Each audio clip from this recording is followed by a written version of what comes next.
How to fix Messenger notifications not showing on iPhone. In this tutorial, I'll show you several settings you can check to get Facebook Messenger notifications working again. Start by opening the Settings app on your iPhone. Scroll down and tap Notifications. Then select Messenger. Make sure Allow Notifications is turned on. Next, enable Lock Screen, Notification Center, and Banners, so notifications can appear in all locations. You should also turn on Sounds and Badges. For the best experience, tap Banner Style and choose Persistent. This keeps notifications visible until you dismiss them manually. Now go back to the main notifications page and make sure your notification display style is set to List or Stack rather than Count. This makes incoming notifications easier to see.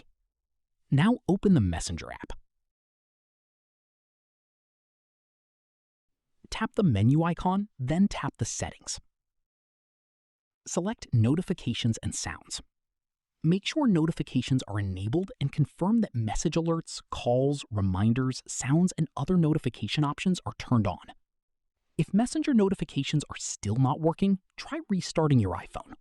A simple restart can often resolve temporary notification bugs and refresh background services. After completing these steps, Messenger notifications should start appearing normally again. That's how to fix Messenger notifications not showing on iPhone.